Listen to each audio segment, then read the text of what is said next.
Buenas tardes desde el portal de la Z Digital. Los lunes estamos, ustedes saben, con la pediatra Evelyn Quesada. ¿Cómo está, doctora? Ya está mejor.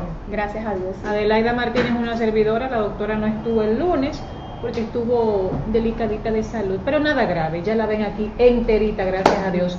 ¿De qué vamos a hablar hoy? Seguimos con el tema de la prematuridad, a propósito de que es el mes de la prematuridad. Doctora, hay que decir las cosas despacio cuando son muy complicadas, porque ustedes saben, así nos enseñan con los trabalenguas y esas cosas en la escuela de locución. Doctora, complicaciones de los niños prematuros. Háblenos y oriente a, sobre todo, los padres primerizos. Así es. Buenas tardes, Adelaida. En ese sentido, para que tú no te compliques los 7 mesinos, 8 7 mesinos, o sea, que la gente lo entiende más, pero el término correcto es pretérmino o niño prematuro. Sí, que ella misma me lo ha corregido muchas veces. Sí, me siento mi profesor, el doctor Pedro Marte, cuando dice, es pretérmino, es pretérmino que se dice. Entonces, a propósito de que se celebró en estos días el día del niño prematuro, el niño pretérmino, quisimos hacer un especial. Entonces hablamos el otro día de cuáles eran las causas y cuáles eran las formas que uno podía evitar que naciera un niño prematuro. Entonces, ¿cuáles van a ser esas complicaciones? Las complicaciones principales que puede hacer un niño prematuro es la hipotermia, o sea, que le disminuya la temperatura, o sea, disminución de la temperatura. ¿Por qué? ¿Y cómo puede producirse esto? Entonces, esto es debido a que estos niños nacen, como nacen antes de tiempo, estos niños no tienen el tiempo suficiente para alcanzar un buen peso, o sea, un peso de más de 6 libras. En el caso, por ejemplo, de pretérminos, de niños pretérminos de 30, 32 semanas, 34 semanas, o sea, su peso es muy bajo. Entonces, ¿qué pasa con esto? Que ellos no tienen el suficiente tejido para defenderse, o sea, el tejido... Y el mismo organismo no está desarrollado porque nació antes de tiempo. Entonces el niño tiene que hacer, debido a esto, tiene que hacer como una adaptación. Es por eso que esos niños son guardaditos en las incubadoras, o sea, que son esas cunas especiales que la principal finalidad para esto es mantenerle una temperatura adecuada, porque cuando un niño hace una baja de la temperatura, o sea, que se enfrían, esos niños... Incluso, doctora, yo veo que cuando nacen los bebés así recién sacaditos del vientre de la madre, le ponen una lamparita cerca de la cunita donde esté para que se mantengan calientitos hasta que se vayan adaptando al exterior. Porque el frío, o sea, que es lo mismo que tú dices, el frío puede provocarle que le disminuya la temperatura. Entonces, cuando un niño hace esa disminución de la temperatura, o sea, que se enfría, así como cuando te dicen que tómate esta comida caliente, que después que se enfría te cae mal. ¿Tú has escuchado eso? Una sopa fría, etc.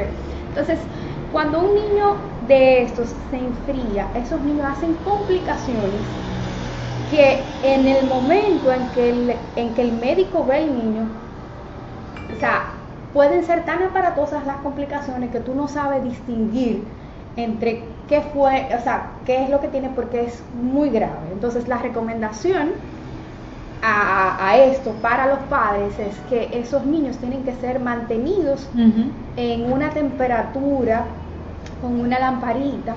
Otra cosa es que esa cunita donde ellos estén en la casa se le hace una lamparita. Ojo con eso, una lamparita especial para mantener esa temperatura. No es que le vayan a pegar la lámpara. Exacto, con cuidado de que se vaya a una distancia prudente. Exacto. Y eliminar, por ejemplo, cualquier muñeco de la cuna, en ese caso de los niños que son tan pequeños. ¿Por qué? Porque ellos pueden ahogarse, o sea, se pueden asfixiar con eso. Entonces, un niño que hace un cuadro de hipotermia, la sintomatología es igualito como si te hiciera una hipoglicemia, o sea, una disminución de la concentración de azúcar en la sangre. Okay. Entonces, estas son las dos complicaciones más temidas que pueden hacer los niños prematuros, pretérmino, setemesino. ¿Por qué? Porque el niño necesita, este cerebro necesita azúcar para funcionar.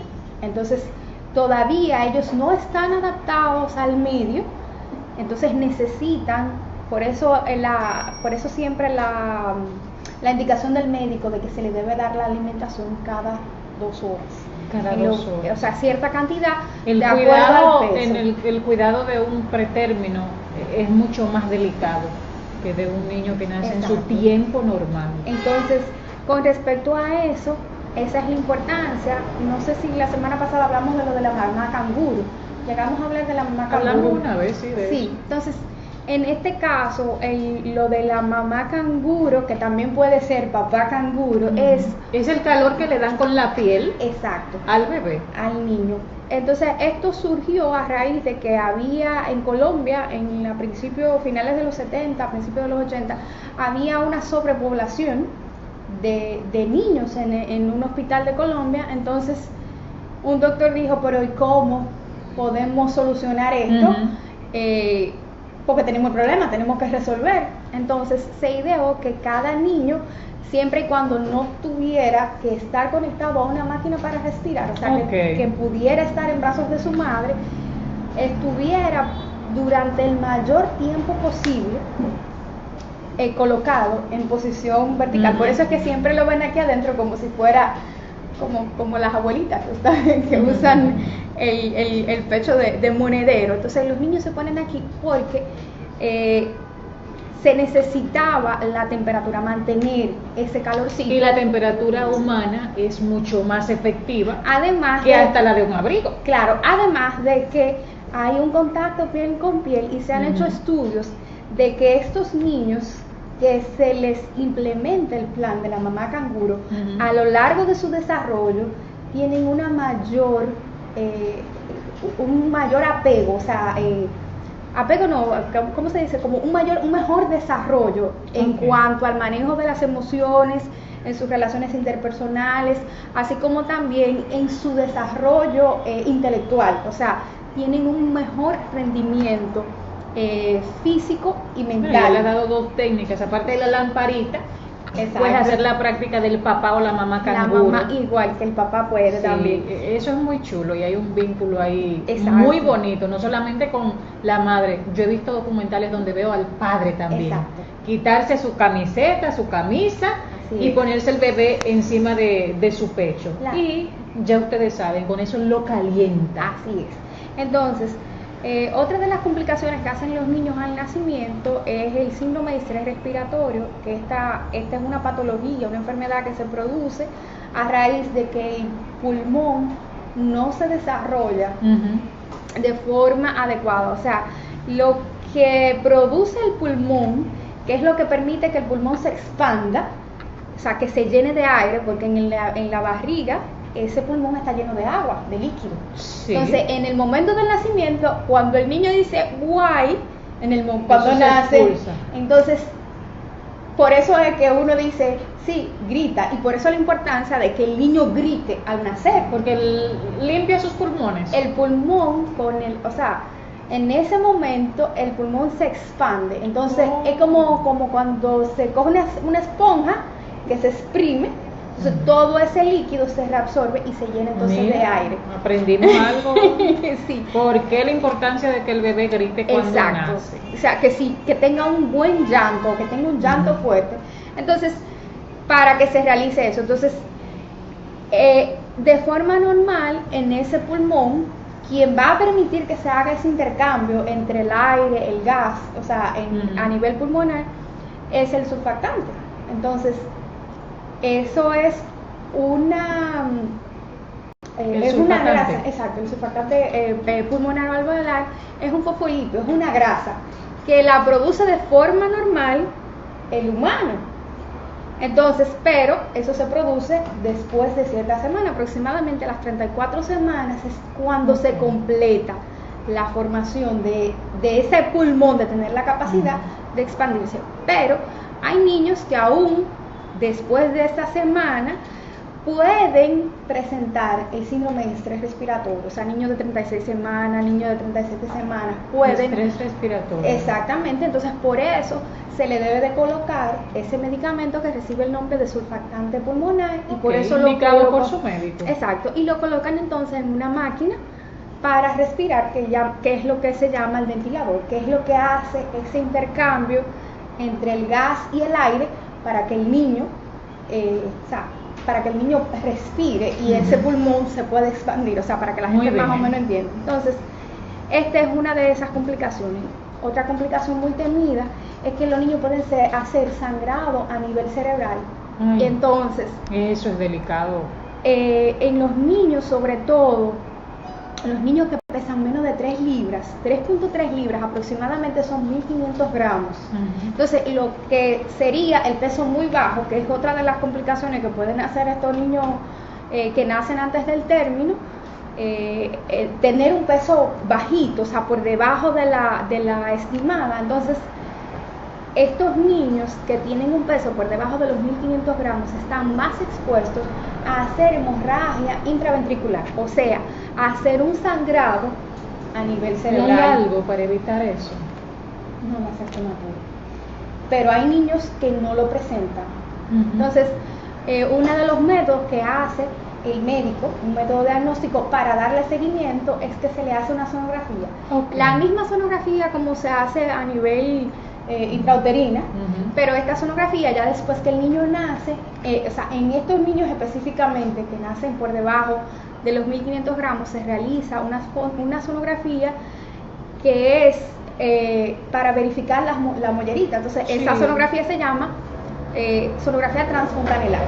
Entonces, cuando vean los padres que su niño tiene, que nace pretérmino, que le indican esa sonografía transfontanelar, o que el niño ha presentado algún tipo de sangrado, este estudio es para verificar si el niño hizo el sangrado y si lo hizo, qué tan grande fue el sangrado. Porque y lo bueno es que cuando nacen menos de ese peso ideal, ya 7 mesinos o pretérminos, se le haga un monitoreo. Exacto. Sobre todo para prevenir. Por eso, o sea, eso es lo que se hace. Entonces, dependiendo de ese resultado, ya el niño, o sea, cada ser humano es muy complejo, o sea, cada niño va a responder diferente. Entonces, dependiendo de cómo se defiende el niño, por decirlo así, durante este periodo, este periodo, podríamos decir, de maduración. Exacto. Entonces, eso me va a determinar cómo va a ser su desarrollo luego, porque recuerda que es a nivel cerebral. Entonces, otra de las cosas que pueden presentar estos niños, que ya lo habíamos hablado, era el problema de la ceguera, o sea, la ceguera en el recién nacido prematuro. Todo niño que nazca con un peso por debajo de los 1500 gramos, o que haya sido sometido a ventilación, o se haya infectado porque haya estado en la unidad de cuidados intensivos, ese niño debe de recibir una evaluación de sus ojos. Incluso eso lo tratamos una vez, el por qué sucedía. Entonces, esa es una de las complicaciones que pueden hacer los niños prematuros, y es la retinopatía o ceguera del niño pretérmino. Otra complicación que puede hacer el niño es sordera. Y es que están tan vulnerables. Esas son de las más comunes. Además de que el niño, dependiendo de qué tan traumático haya sido el proceso de recuperación desde el momento del nacimiento, o si el niño fue ingresado durante varios días en la unidad de cuidados intensivos neonatales, o sea, ese niño que se coloca en la máquina para respirar, o sea, dependiendo de los eventos que haya hecho ese niño, entonces, dependiendo de eso, así va a ser su desarrollo. Entonces, hay niños que nacen muy prematuros, que nacen con un peso muy bajo, que hacen muchísimas complicaciones mientras están en la UCIN, que es el término como se se habla en los adultos, dice, no, tengo un familiar que está en UCI, unidad de cuidados intensivos, en estos niños, unidad de cuidados intensivos neonatales, por eso lo de UCIN. Entonces estos niños que están en la UCIN, dependiendo de cómo fue su manejo durante ese tiempo en el que estuvo ingresado, eso va a depender para su desarrollo. Muy bien. Porque hay niños que nacen prematuros que tienen discapacidad, o sea, que nacen con dificultad para caminar, para hablar, para valerse por sí mismos. De hecho, en el país nosotros tenemos el Centro de Atención Integral, que es el CAI, y ellos tienen un programa... Iniciativa de la primera dama reciente. Exacto, eso Doña es... Cándida, porque primera dama todavía se le queda a Doña Margot, pero la primera dama es Doña Cándida. Sí, entonces en este centro se brinda una atención súper, porque he conocido madres con niños que llevan a esos niños porque hay lugares donde no tienen esa capacidad para atender a ese bebé, o sea, ese niño que ya creció, que ya pasó de 1 año, de 2 años, necesita un cuidado especial. Un cuidado especial. Entonces hay otros niños que nacen prematuros, que nacen pretérminos, que nacen con un buen peso, o sea, que nacen 5 libras y media, 6 libras, que no hacen complicaciones. Entonces esos niños, durante su infancia, su tiempo de desarrollo, muchos, incluso estos que nacen más pequeñitos y con de menos edad gestacional y de menos peso, ellos pueden alcanzar a un niño normal en su desarrollo, o sea, siempre y cuando no hagan alguna de estas complicaciones más delicadas es cuando pesan menos de las 3 libras. No necesariamente, pero ese es ahí es donde hay más problemas. Mientras menos edad gestacional, o sea, mientras menos semanas tenga el niño, que le diga, bueno, él nació de 30 semanas, 32 semanas, 28 semanas, o sea, mientras menos semanas tenga el bebé y menos peso tenga, esos son 2 factores de riesgo. Otro que se habla es que sea varón. Los varones tienen una tasa de supervivencia menor que las hembras. Así es. Las hembras se defienden más cuando son así pequeñitos, prematuros. Entonces también la piel está más expuesta a infectarse porque no está desarrollada. Entonces estas son como las complicaciones más importantes que pueden hacer los prematuros. Entonces, ¿qué hacer a los padres que tienen un niño pretérmino, un niño mesino, un niño prematuro? Lo más importante es que existen centros de apoyo cuando están en la unidad de intensivo, los mismos hospitales tienen unidades especiales para darle servicio a los padres, o sea, consulta psicológica, orientación, con grupos afines, ¿verdad? Exacto. Que estén atravesando la misma situación que ellos. Incluso en lugares privados es bueno que esos padres se apoyen porque es una batalla. Sí. Es una batalla la cual se puede ganar, y algo muy importante es que estos niños, es una cosa increíble, pero estos niños cuando los papás le hablan, o sea, los papás, tanto mamá como papá, que le hablan, que lo tocan, cuando lo van a visitar a la unidad de cuidados intensivos, estos niños responden. Entonces, claro, el sistema de la comunicación y que esos padres tengan... Esa comunicación empieza desde los 0 días. Sí. Desde que están en el vientre de la madre. Así es. Entonces, de ahí la importancia de que estos padres reciban apoyo. Pero eso, dependiendo del hospital, dependiendo del médico, o sea, van a recibir este tipo de apoyo porque es importante tanto para el mantenimiento de la familia como para el desarrollo de este bebé. Eso es así. Señores, en el programa pasado la doctora trató el tema de la prematuridad.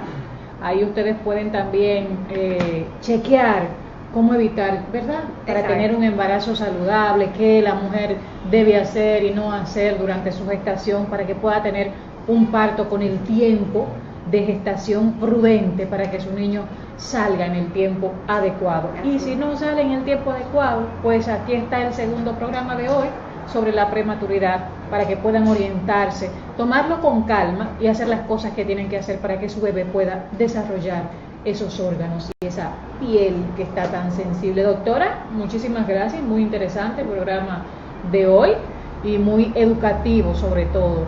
Hasta una próxima entrega. Despídase de su gente. Nos vemos la semana que viene si Dios quiere. Desde el portal Z Digital, Adelaida Martínez les dice hasta la próxima. Bye.